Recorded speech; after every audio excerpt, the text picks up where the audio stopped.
Melania Trump is back, and in this case, in the political realm. She put out a statement: as we look toward the future and the challenges that lie ahead, we must come together around the principles of liberty, justice, and patriotism. By uniting in our common goals, we can create a brighter and more promising future for all, which is the sort of statement you get when you ask ChatGPT to do something vaguely patrioty, and you're not any more specific than that, and you don't provide feedback, you just take the first thing it comes out with. So that's what she put out. It's like a perfectly vague, nobody can have a problem with it sort of statement. But importantly, what she put it out around, her first involvement in the 2024 election, actually involved something that a lot of people might have a problem with in her party, okay? So as we've been alluding to, she headlined an event at Mar-a-Lago hosted by the Log Cabin Republicans, who have always sort of been on the periphery of the Republican Party, but especially in the last few years as this like renewed anti-LGBTQ fervor has taken over the party, seems like a very interesting path for her to take. So she had this fundraiser basically for the Log Cabin Republicans Road to Victory. So it's a voter turnout program planned for gay voters in swing states. And she said we must unite in our effort to establish a society where equality is the everyday experience of every American. Individual freedom provides a unifying set of principles and ultimately establishes our American way. Together, we must nourish and safeguard the seeds of liberty. Okay, all of that is fine. Again, it's weird and vague or whatever. But I agree with her. The thing is, we over here totally agree with that. We don't have a problem with anything you're saying. It's your side that has the problem. And so I guess more power to her that this is what she's using her political influence for, is to raise money for the Log Cabin Republicans and to bring them into Mar-a-Lago when Donald Trump, who hasn't led the way on the anti-LGBTQ stuff, but has been perfectly willing to play along with it. Hey, I'm glad you're here. Listen, in order for the Damage Report to keep on going, we need viewers like you to become a member on YouTube. Can you click the join button on YouTube today? Thank you.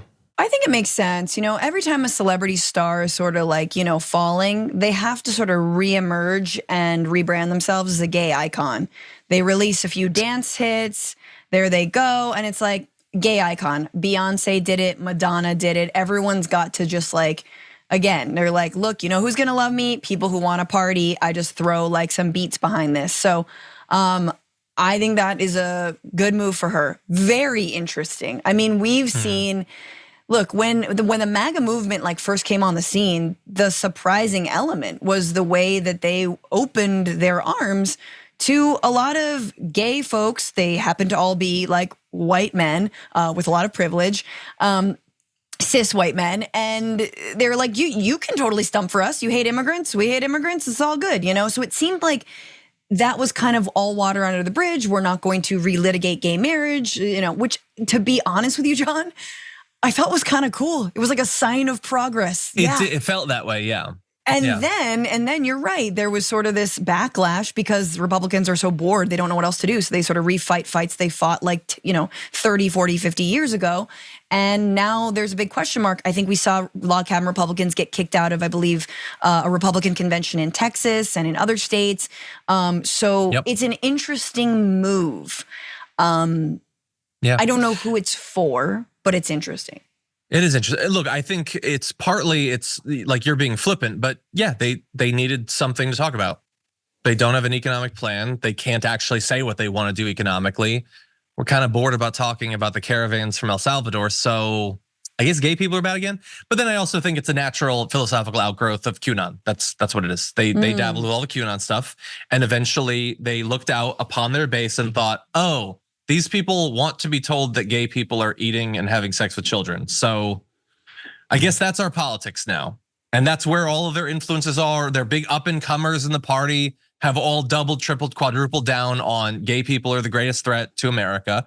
And it's a fundamental part of fascism, by the way. Yeah. That sure, there have to be enemies abroad, but the enemies abroad are never as threatening as the enemies lurking within. And if you can tie that in with sexual perversion or whatever you're gonna pitch it as, that is like fascism 101. And so I guess we should have seen this coming. It's just also, it's not just that she's just putting like a thumb in the eye of the Republican Party, or even of Florida, because she's doing this in Florida, which is, like the, don't say gay thing. But Trump himself, like we can quickly show you, he did the transgender military ban.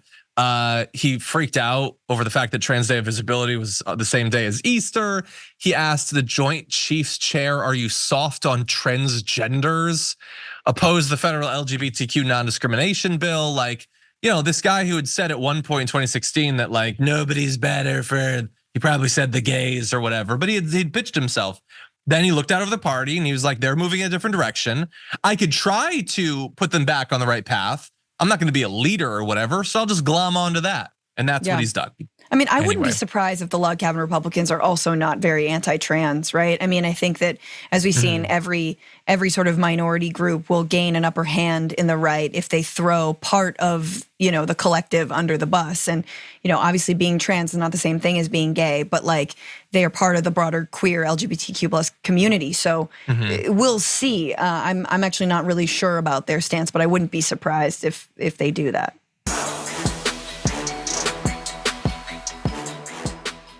Members make a difference here at TYT. You help make the show happen, and we see you in the chat with your loyalty badge. Click the join button to become a member today.